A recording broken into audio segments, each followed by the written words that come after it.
दो observation 1 and 2 सीख लिए थे। कौन कौन से?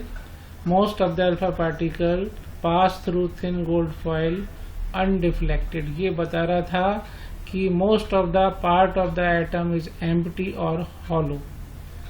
सेकेंड था some alpha particle deflect with small angle when it pass through the thin gold foil. ये क्या बता रहा था? ये बता रहा था कि when alpha particle come close to the nucleus then nucleus will repel alpha particle. Due to this repulsion small angle of deflection we observe. क्यों स्मॉल एंगल ऑफ डिफ्लेक्शन हुआ? क्योंकि अभी तक अल्फा पार्टिकल न्यूक्लियस से collide नहीं किया, उसके बगल से निकला। बगल से निकलने से क्या हुआ कि न्यूक्लियस पॉजिटिवली चार्ज है और alpha particle is also positively charge. Alpha particle is heavy particle, तो जो न्यूक्लियस है उसको रिपेल कर रहा है टच किए बगैर, due to some distance present between the alpha particle and the nucleus. तो टच किए बगैर जो रिपल्सन जनरेट हो रहा है उसके कारण से small angle of deflection generate हो रहा है, ये इन्होंने इंटरप्रेट किया। यहाँ से इन्होंने ये भी बताया कि जो एटम का सेंटर है जो कि न्यूक्लियस है, न्यूक्लियस कंसिस्ट पॉजिटिव चार्ज। ठीक, अब थर्ड ऑब्जर्वेशन में आ जाए। यहाँ तक सभी को समझ में आया या कोई डाउट हो तो मेरे से डिस्कस कर लो।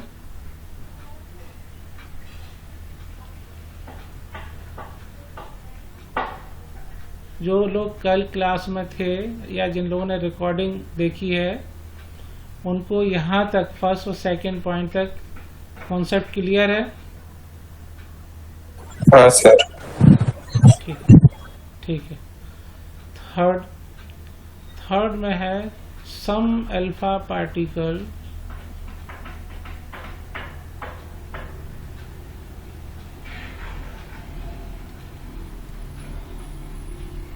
Deflect with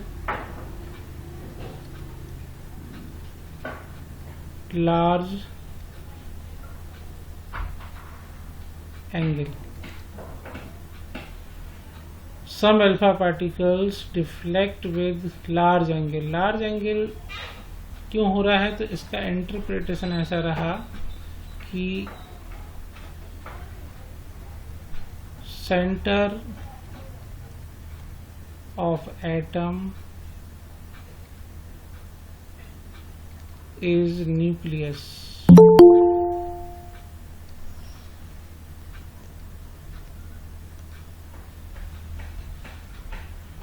Center of atom is nucleus. It is very dense part of atom.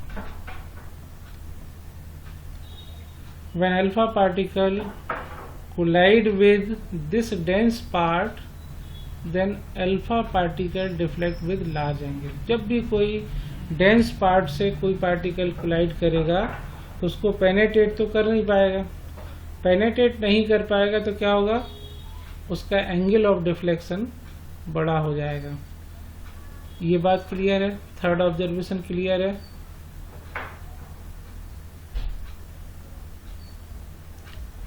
Reply देते जाओ, जब मैं पूछता हूँ तो रिप्लाई दे दिया करो जिससे कि आगे बढ़ना आसान होता है। हाँ सर। Yes sir. तो ये थर्ड ऑब्जर्वेशन। फोर्थ ऑब्जर्वेशन में इन्होंने देखा कि 1 आउट ऑफ 2000 ये एवरेज था। अल्फा पार्टिकल्स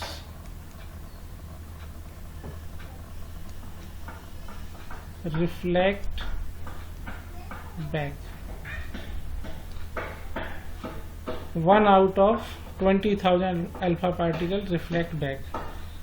जो साइक्लोट्रॉन से थिन गोल्ड फॉइल पर अल्फा पार्टिकल बॉम्बार्ड किए जा रहे थे, उन अल्फा पार्टिकल के नंबर्स का एवरेज काउंट किया कि अप्रॉक्सीमेट 20,000 अप्रॉक्सीमेट 20,000 अल्फा पार्टिकल जब कोलाइड करते हैं थिन गोल्ड फॉयल से, तो उनमें से 1 अल्फा पार्टिकल रिफ्लेक्ट बैक हो जाता है। इससे इन्होंने क्या इंटरप्रिटेशन निकाला, तो देखो इससे इन्होंने बताया कि nucleus of atom is very small. ये इंटरप्रिटेशन निकाला। कैसे ये सोचा कि वेरी स्मॉल है, तो क्या होता है, जो स्मॉल वेरी स्मॉल टारगेट होता तो उसमें हेड ऑन कोलिजन करना थोड़ा डिफिकल्ट होता है। आ रहा है समझ में, कि जैसे अपन एक टारगेट बना करके उसमें निशाना लगाएं, तो जितना छोटा टारगेट बनाएंगे उतने चांस हमको ज़्यादा लेने पड़ेंगे उसको टारगेट करने के लिए। और उसमें भी अगर अपन सेंटर को देखें कि सेंटर पर बिल्कुल हेड ऑन कोलिजन हो, सेंटर पर कोलिजन हो, तो सेंटर पर कोलिजन के लिए और ज़्यादा चांस लेने पड़ेंगे। तो जितने ज़्यादा चांस लग रहे हैं वो इनडायरेक्टली ये बता रहा है कि ये रीजन जहां हम टारगेट कर रहे हैं, ये रीजन इज वेरी स्मॉल। और जितना बड़ा टारगेट लेंगे निशाना लगाने के लिए, उतने कम चांस में उसमें अपन टारगेट कर सकते, उसको निशाना लगा सकते। ठीक, तो 1 आउट ऑफ 20,000 एक बहुत बड़ा नंबर है, और 20,000 अल्फा पार्टिकल में से 1 अल्फा पार्टिकल का रिफ्लेक्ट बैक होना ये बताता है कि जो एटम के सेंटर पर न्यूक्लियस है इट इज वेरी स्मॉल। इतनी बातें क्लियर हैं? हाँ सर। Yes sir. राइट। अब देखो, इस एक्सपेरिमेंट के दम पर इन्होंने अपना एटॉमिक मॉडल दे दिया। उसको बोलते हैं रदरफोर्ड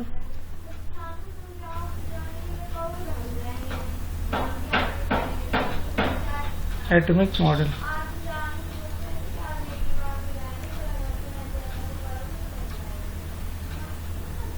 रदरफोर्ड एटॉमिक मॉडल। इसमें फर्स्ट पॉइंट इन्होंने दिया कि atom consist 2 part. First nucleus and second extra nuclear part। देखो इस फर्स्ट पॉइंट को इन्होंने कैसे सोचा, जो एक्सपेरिमेंट किया उसमें एक पार्ट तो वो था जहां से अल्फा पार्टिकल अनडिफ्लेक्टेड सीधे के सीधे निकल गए। उसको उन्होंने क्या बताया वहां एक्सपेरिमेंट में कि इट इज एम्प्टी और हॉलो। ये एटम का ऐसा पार्ट है जो कि खाली है, जिसमें कुछ भी नहीं है। इसीलिए अल्फा पार्टिकल जब किसी चीज से टकराएंगे नहीं, जब किसी पार्टिकल के जो मोशन में है, स्ट्रेट लाइन लीनियर मोशन में है, उसमें अगर उसके पाथ में कोई फोर्स बीच में आएगा नहीं, कोई हर्डल नहीं आएगा, तो वो डिफ्लेक्ट भी नहीं होगा। तो जो most of the alpha particle pass through thin gold foil undeflected ये निकले थे। इस पॉइंट से इनके दिमाग में आया था कि एटम का एक पार्ट तो पूरा खाली है और दूसरा पार्ट पॉजिटिवली चार्ज है, वेरी डेंस पार्ट है, वेरी स्मॉल पार्ट है। ठीक, तो इन सभी पॉइंट को इन्होंने दिमाग में सोचा और एटम को 2 पार्ट में डिक्लेयर कर दिया कि atom consist 2 part, number 1 nucleus and number 2 extra nuclear part. तो ये पॉइंट इनका समझ में आया।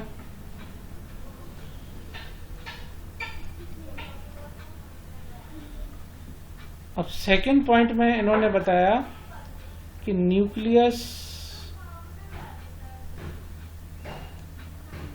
ऑफ एटम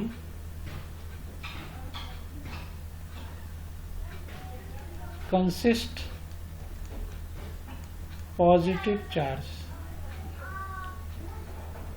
अब देखो ये पॉइंट कैसे बताया, वहां ऑब्जर्वेशन था some alpha particle deflect with small angle. जो स्मॉल एंगल ऑफ डिफ्लेक्शन मिला, वहां इन्होंने सोचा कि स्मॉल एंगल ऑफ डिफ्लेक्शन क्यों मिल रहा है। अगर कोई पार्टिकल किसी हार्ड पार्ट से डायरेक्ट कोलाइड करेगा तो एंगल ऑफ डिफ्लेक्शन स्मॉल नहीं हो सकता, वो लार्ज एंगल ऑफ डिफ्लेक्शन ही रहेगा। लेकिन अगर वो particle having same charge as the nucleus consist positive charge, alpha particle also consist positive charge, when these charges come close then they will repel each other, और repel करेंगे तो एक small angle of deflection मिल सकता है। इस small angle of deflection से ही ये इन्होंने अंदाजा लगा लिया कि न्यूक्लियस हैज पॉजिटिव चार्ज। ठीक, ये क्लियर है। अब थर्ड पॉइंट में आ गए ये, nucleus of atom is very dense part of atom. Entire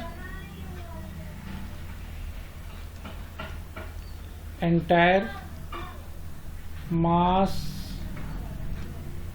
of atom consists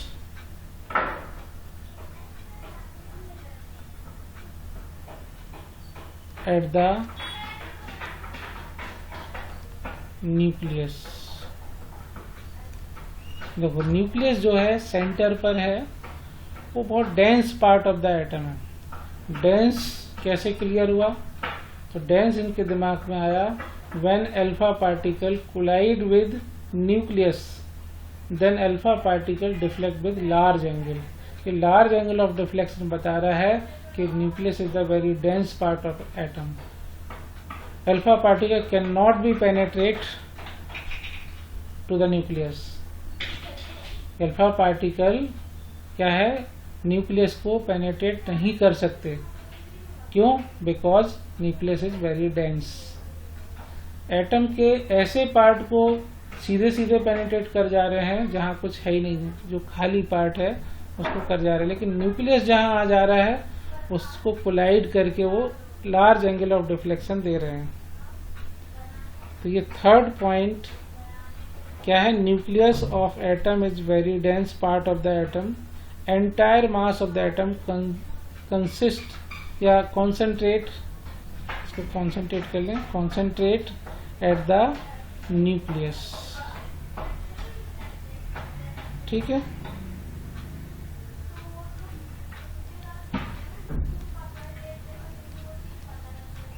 फिर फोर्थ पॉइंट इन्होंने बनाया कि nucleus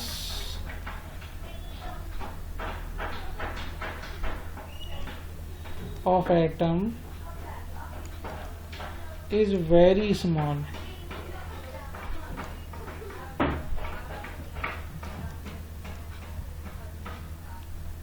in comparison to size of atom. यानी एटम का जो भी साइज है उसके कंपैरिजन में न्यूक्लियस का साइज बहुत छोटा है। कैसे? जो फोर्थ ऑब्जर्वेशन था, 1 out of 20,000 alpha particle reflect back, इसने बताया था कि न्यूक्लियस इज वेरी स्मॉल। तो वही पॉइंट इन्होंने यहाँ एटॉमिक मॉडल में भी दे दिया। अभी इन्होंने एटम के पार्ट बता दिए, सेंटर पर चार्ज बता दिया, सेंटर डेंस पार्ट है, सेंटर पर जो न्यूक्लियस है दैट इज वेरी स्मॉल, इतना बता दिया। इलेक्ट्रॉन के बारे में कोई पॉइंट नहीं था, तो इन्होंने नेक्स्ट पॉइंट इलेक्ट्रॉन के बारे में बताया। Electrons revolving around the nucleus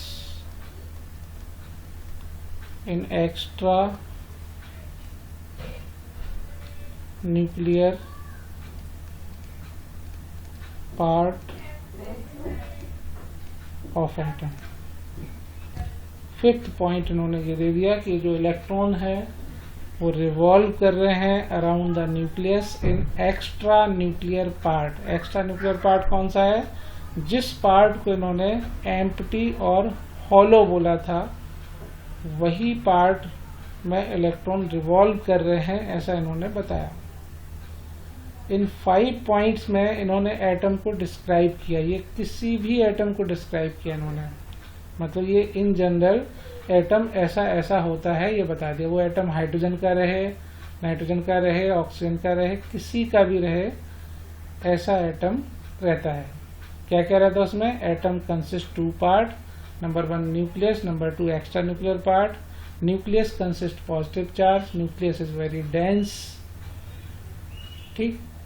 nucleus is very small, electron revolving around the nucleus in extra nuclear part of the atom. ये शॉर्ट में ये पॉइंट इस तरीके से अपन अपने दिमाग में रखेंगे जो रदरफोर्ड ने पॉइंट दिए। इतना समझने में कोई दिक्कत है किसी को? नहीं सर। ठीक नहीं सर। ठीक ठीक नहीं सर। ठीक। तो ये जो इन्होंने एक्सपेरिमेंट पर बेस्ड होकर के रदरफोर्ड एटॉमिक मॉडल दिया, ये बहुत साइंटिस्ट लोगों ने बहुत अप्रिशिएट किया, लेकिन फिर भी कुछ लोग होते हैं जो उस पर भी रिसर्च करते। तो एक साइंटिस्ट थे जिन्होंने रिसर्च किया और वो फेलियर किए इनको। तो आगे इसके पढ़ेंगे अपन, failures of Rutherford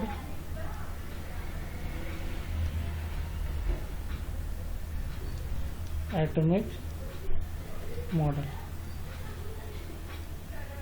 first failure था, ध्यान से समझना इसको। एक साइंटिस्ट थे क्लार्क मैक्सवेल। क्लार्क मैक्सवेल जो साइंटिस्ट थे उन्होंने बताया था, ये फिजिक्स के साइंटिस्ट थे, इन्होंने बताया था कि कोई भी चार्ज पार्टिकल जब भी किसी electric field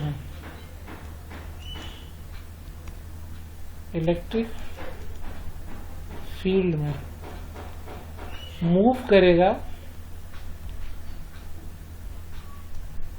moving charge particle, तो that charge particle automatically radiate some energy.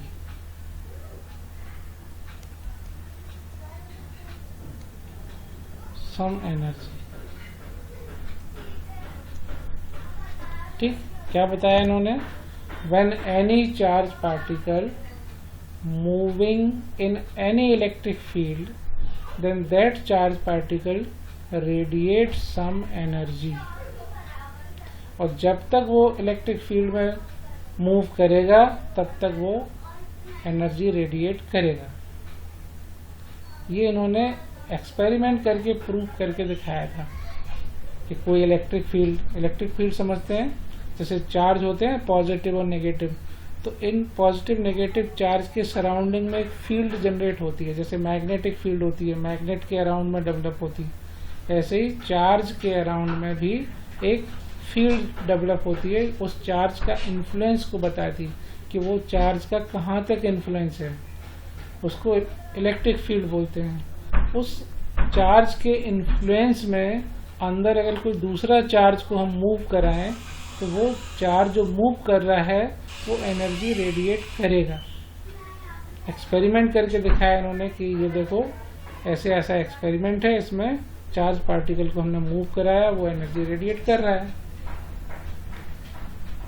तो इस अपने एक्सपेरिमेंट को दिखाने के बाद फिर उन्होंने रदरफोर्ड से पूछा, इन्होंने बोला कि जो इलेक्ट्रॉन है is a charge particle. Rutherford ने बोला बिल्कुल है, electron is a charge particle. Rutherford ने माना हाँ चार्ज पार्टिकल है, इट कंसिस्ट नेगेटिव चार्ज। फिर उन्होंने बताया according to you electron revolving around the nucleus in extra nuclear part. बिल्कुल ठीक उन्होंने बोला, हाँ हमारा पॉइंट है ये। फिर उसने बोला आपने बताया centre of the atom is nucleus that consist positive charge. बिल्कुल ठीक। अब उसने बोला अब हमारी बात स्टार्ट होती है कि nucleus consist positive charge, so nucleus can develop electric field and electron revolving around the nucleus in that electric field that is developed by the nucleus। अब इलेक्ट्रिक फील्ड में जब इलेक्ट्रॉन चार्ज पार्टिकल मूव कर रहा है, revolve करने का मतलब move कर रहा है तो electron will also radiate energy. अगर रेडिएट नहीं कर रहा है तो इट शुड बी रेडिएट, इसको रेडिएट करना चाहिए।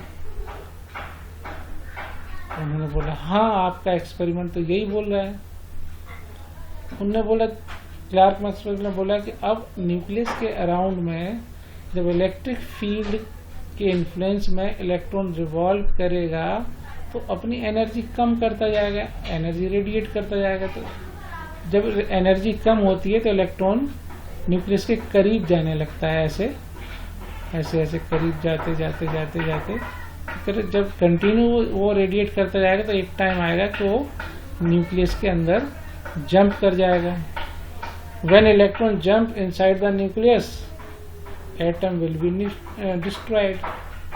आप जो एटम को डिस्क्राइब कर रहे हैं वो खत्म हो जाएगा, क्योंकि आप तो बता रहे हैं कि इलेक्ट्रॉन एक्स्ट्रा न्यूक्लियर पार्ट में रिवॉल्व करता रहता है और एटम की एग्जिस्टेंस तो फॉरएवर के लिए है। कोई भी मटेरियल है अपने घर में जो भी है, लकड़ी का बना हुआ है, लोहे का बना हुआ है, तो उसके एटम खराब थोड़ा हो रहे हैं, वो तो फॉरएवर चल रहे हैं। अगर ऐसा होने लगे तो एटम डिस्ट्रॉय हो जाएगा, अपना मटेरियल जो है डिस्ट्रॉय हो जाएगा, खत्म हो जाएगा, वो तो थोड़ी से टाइम में। तो इन्होंने बोला कि इलेक्ट्रॉन अगर एनर्जी रेडिएट नहीं कर रहा है and it is moving under the influence of positive field but it cannot radiate energy, तो इसका रीजन क्या है? अगर ये एटम स्टेबल है, इसकी स्टेबिलिटी को डिफाइन करिए कि ये क्लार्क मैक्सवेल के एक्सपेरिमेंट में ऐसा ऐसा होता है but electron can not radiate energy under the influence of nucleus. तो ये क्यों रेडिएट नहीं कर रहा है ये बताइए हमको। और अगर रेडिएट कर रहा है तो एटम डिस्ट्रॉय होना चाहिए, तो डिस्ट्रॉय क्यों नहीं हो रहा है ये बताइए। तो क्लार्क मैक्सवेल ने जो क्वेश्चन पुट किए वो आप लोग को समझ में आए?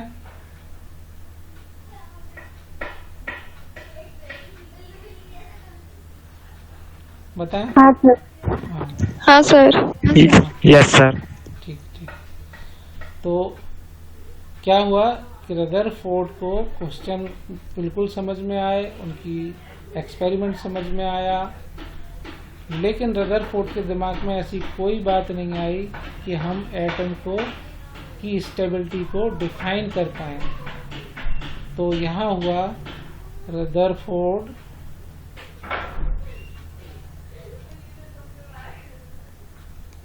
could not explain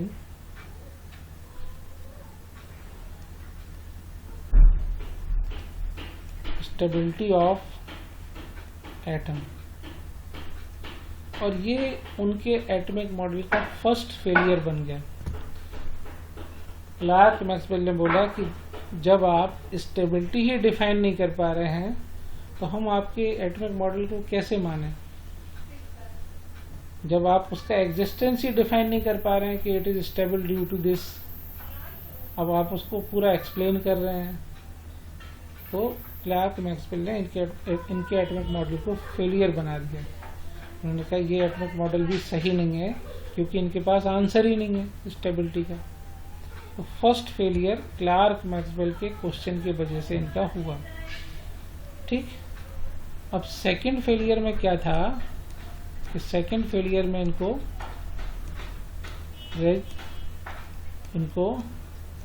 spectrum define करना था। Second failure, Rutherford could not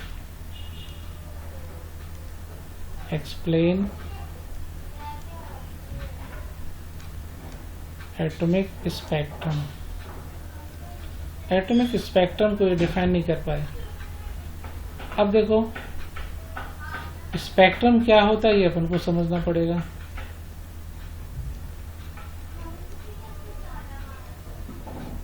failure तो उनका ये था कि Rutherford could not explain atomic spectrum. अब अपन को इस पॉइंट को समझने के लिए ये बात समझनी पड़ेगी, व्हाट इज स्पेक्ट्रम। स्पेक्ट्रम क्या होता, तो देखो जब हम लाइट को, जो सनलाइट है अपनी, उस लाइट को अगर किसी प्रिज्म से पास करें, प्रिज्म समझते सब लोग प्रिज्म, हाँ, जब उससे पास करें तो होता क्या है कि ये जो लाइट है ये डिस्पर्स हो जाती है। ऐसे ये कई कलर की लाइट का मिक्सचर होती है अपनी सनलाइट जो है। Sunlight is the mixture of so many colour lights. जब इसको प्रिज्म से पास करते हैं तो ये उन कलर्स की लाइट में अलग अलग डिवाइड हो जाती है, एक अलग नेक्स्ट अलग, ऐसे करके ऐसे डिवाइड हो जाती है। और ये सीक्वेंस क्या रहता है, ये पढ़ा होगा छोटी क्लासेस में,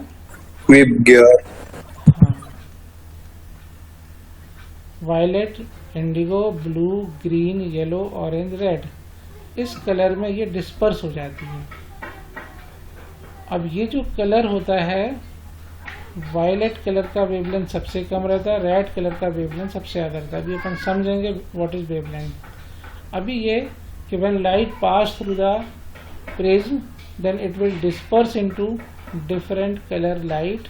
That sequence of color is Vibgyor. This phenomena is known as spectrum. बताएं स्पेक्ट्रम फिनोमेना समझ में आई? हाँ सर। हाँ सर। हाँ सर। अब देखो, हाँ सर।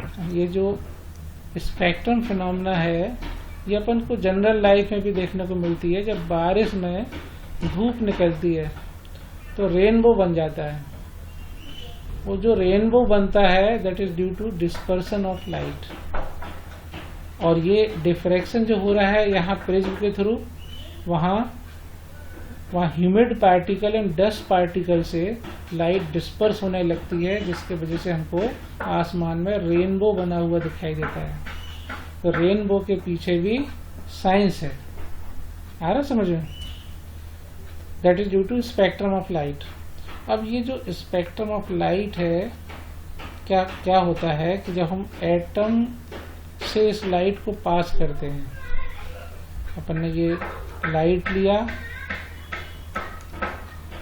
और लाइट को एटम से पास किया, तो होता क्या है, एटम अपन ने ऑलरेडी सीखा है, छोटी क्लासेस में भी सीखा होगा कि एटम ऐसा होता है, न्यूक्लियस, ये फर्स्ट ऑर्बिट, ये सेकंड ऑर्बिट, ये थर्ड ऑर्बिट, ऐसे इसके सराउंड में ऑर्बिट रहते हैं।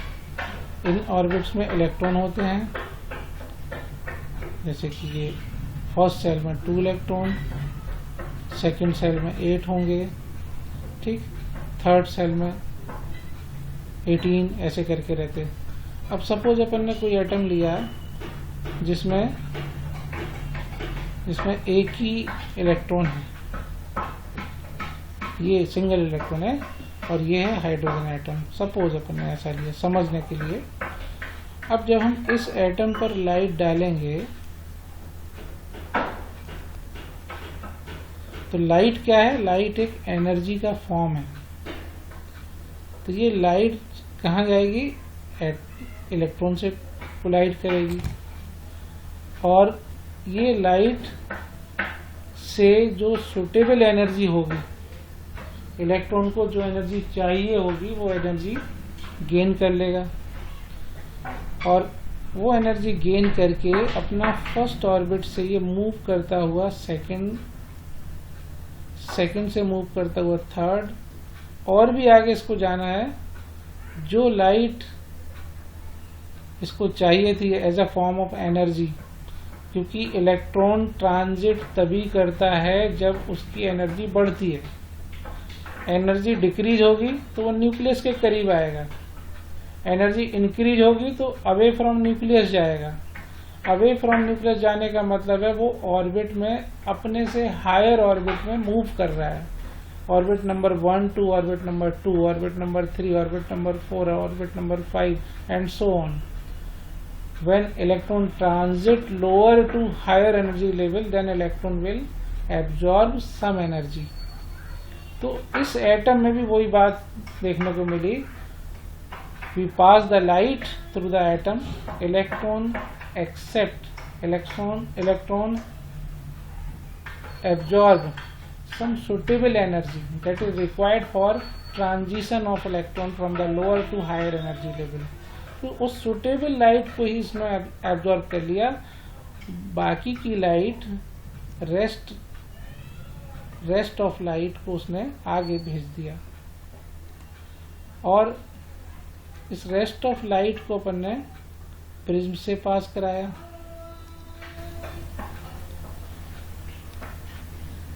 प्रिज्म से पास कराने पर यहाँ पर डिस्पर्सन हुआ रेस्ट ऑफ लाइट का। अब सपोज इसने जो लाइट थी विद योर, इसमें से सपोज इसने इंडिगो एंड ऑरेंज, ये दो कलर की लाइट इसने एब्जॉर्ब कर ली। Rest of the light is made from the mixture of violet, blue, green, yellow, red. ठीक, मिक्सचर से इंडिगो और ऑरेंज की मिसिंग हो गई। क्यों मिसिंग हो गई? क्योंकि that light is absorb by the electron for transition of electron from lower to higher energy level orbitals. ठीक, तो ये दो कलर की लाइट उसने एब्जॉर्ब कर ली, इसलिए वो मिसिंग हो गई। तो रेस्ट ऑफ द लाइट जहां पर इंडिगो एंड ऑरेंज मिसिंग था वो हमने प्रिज्म से पास कराया। तो जब यहाँ पर डिस्पर्सन हुआ तो डिस्पर्सन में भी वो दो कलर की लाइट मिसिंग हो जाएंगी। ठीक, और जहां ये दो कलर की लाइट मिसिंग होगी वहां क्या दिखेगा अपन को? कौन सा कलर दिखेगा वहां? जहां लाइट मिसिंग हो जाएगी वहां ब्लैक कलर दिखाई देगा अपन को। तो यहाँ जो ये स्पेक्ट्रम मिला है, इस स्पेक्ट्रम में क्या हो जाएगा? हमको देखने को मिलेगा black strips in coloured background, यानी मेजर पार्ट कलर्ड है। कौन कौन सा? तो वो वायलेट है, ब्लू है, ग्रीन है, येलो है, रेड है। तो ज्यादा पार्ट कलर्ड है तो इसको हम बोलेंगे कलर्ड बैकग्राउंड। और उसमें से दो जगह ब्लैक है तो उसको बोलेंगे black strips in coloured background. तो ऐसा स्पेक्ट्रम हमको मिलेगा। इस स्पेक्ट्रम को बोलते हैं एब्जॉर्प्शन स्पेक्ट्रम।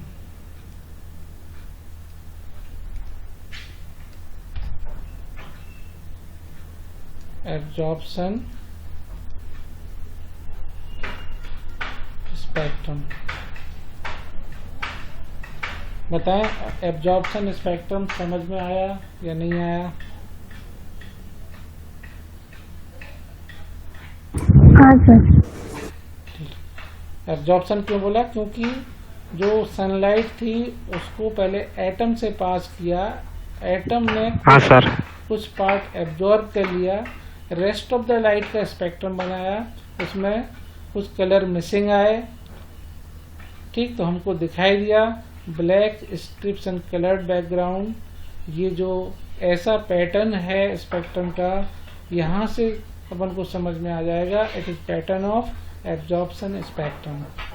अब क्या होता है जब इलेक्ट्रॉन हायर एनर्जी लेवल में मूव करता है तो वो रिटर्न बैक भी आता है, क्योंकि सभी का ये नेचर होता है जो उसका अपना घर है वापस वो वहां लौट के आता ही है। जैसे इलेक्ट्रॉन का जो अपना घर है, जो फर्स्ट ऑर्बिट है, क्योंकि पहले वो उसी में था, एनर्जी गेन करके वो सेकंड थर्ड ऑर्बिट में चला गया। थोड़ी देर के बाद वो ऑटोमेटिकली जो एनर्जी गेन की थी उसने उसको रेडिएट करेगा,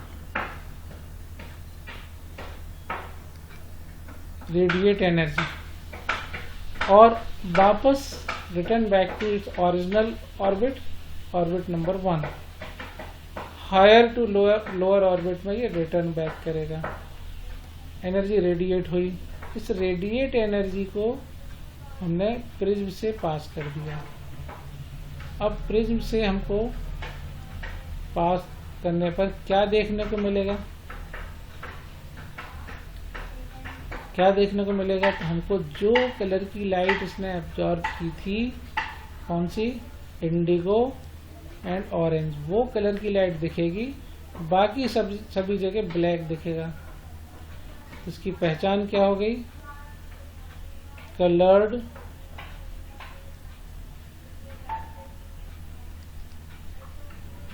strips in black background, coloured strips in black background, क्योंकि अब इसमें मेजर पार्ट ब्लैक है और 2 ही स्ट्रिप कलर्ड हैं, तो coloured strips in black background. ये जो पहचान है, इट इज इमिशन स्पेक्ट्रम। ठीक, इमिशन स्पेक्ट्रम। तो बताओ, स्पेक्ट्रम समझ में आया? हाँ सर। फिर यस सर। हाँ सर। हाँ, फिर इसके बाद में इमिशन एब्जॉर्प्शन स्पेक्ट्रम समझ में आया, इमिशन स्पेक्ट्रम समझ में आया।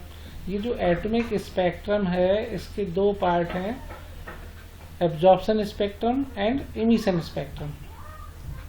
और वो स्पेक्ट्रम जो है दैट इज इन जनरल, वो जनरल कॉन्सेप्ट है, लेकिन ये जो एब्जॉर्प्शन स्पेक्ट्रम और इमिशन स्पेक्ट्रम है, these are the concept for the atom. अब ये जो एटम में ये जो स्पेक्ट्रम आ रहा है, absorption spectrum and emission spectrum, इसको भी रदरफोर्ड डिफाइन नहीं कर पाए कि ये स्पेक्ट्रम क्यों मिल रहा है। यानी एब्जॉर्प्शन स्पेक्ट्रम में black strips and coloured background है, इमिशन स्पेक्ट्रम में coloured strips and black background. तो ये क्यों ऐसा हो रहा है, क्यों मिल रहा है ये? Rutherford could not explain atomic spectrum, और ये रदरफोर्ड एटॉमिक मॉडल का सेकंड फेलियर रहा। सेकंड फेलियर यानी रदरफोर्ड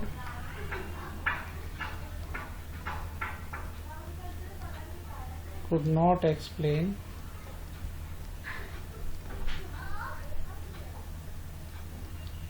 atomic spectrum। ठीक, जब इनके एटॉमिक मॉडल के 2 फेलियर हो गए तो क्या हुआ? साइंटिस्ट लोगों के बीच में फिर एक बात सामने आई कि किसी और को इनसे अच्छा एटॉमिक मॉडल देना चाहिए। तो फिर साइंटिस्ट थे नील बोर। नील बोर ने अपना एटॉमिक मॉडल आगे दिया। जब इन्होंने अपना एटॉमिक मॉडल दिया तो इन्होंने क्या बताया कि रदरफोर्ड के एटॉमिक मॉडल में जो भी पॉइंट्स हैं, कितने पॉइंट्स थे इनके एटॉमिक मॉडल में, कितने पॉइंट थे रदरफोर्ड के एटॉमिक मॉडल में? 5। तो 5 पॉइंट जो थे, इन्होंने कहा उसमें से एक पॉइंट को भी हम रॉन्ग साबित नहीं कर सकते। इनके 5 पॉइंट हैं तो 5 ही राइट हैं। उसमें कोई गुंजाइश नहीं है कि हम उसमें से किसी पॉइंट को गलत बोलें कि ये इनका ये पॉइंट गलत है। इन्होंने बोला 5 में से 5 ही राइट हैं। तो इन्होंने क्या किया, नील बोर ने रदरफोर्ड के एटॉमिक मॉडल को एज इट इज एक्सेप्ट कर लिया कि ये इनके पॉइंट तो बहुत अच्छे हैं, वेरीफाइड हैं, एक्सपेरिमेंट करके बनाए गए हैं, इसमें कोई गुंजाइश नहीं है कि हम इसमें चेंज करें। हम सिर्फ जो इनके फेलियर्स हैं उसके लिए कुछ पॉइंट और एडिशनल ऐड करेंगे इसमें। तो फर्स्ट फेलियर क्लार्क मैक्सवेल वाला था, तो उसके लिए इन्होंने पॉइंट ऐड किए। फिर सेकंड फेलियर स्पेक्ट्रम वाला था, उसके लिए कुछ पॉइंट ऐड किए, और वो पॉइंट ऐड करने के बाद इन्होंने अपना एटॉमिक मॉडल सामने रख दिया। मतलब नील बोर का जो एटॉमिक मॉडल था उसमें रदरफोर्ड के पॉइंट भी शामिल थे, उनके सारे के सारे पॉइंट उसमें थे, बस कुछ 4 पॉइंट इन्होंने एडिशनल दिए थे। First 2 point for explanation of Clark Maxwell question and second 2 point for explanation of rudder spectrum, absorption spectrum and emission spectrum, इसको डिफाइन करने के लिए नेक्स्ट 2 पॉइंट थे। ऐसे टोटल 4 पॉइंट्स इन्होंने न्यू पॉइंट सामने रखे और 5 पॉइंट रदरफोर्ड के पूरे एक्सेप्ट कर लिए। तो 9 पॉइंट का एक एटॉमिक मॉडल बन गया, that is Niels Bohr atomic model. उसको अपन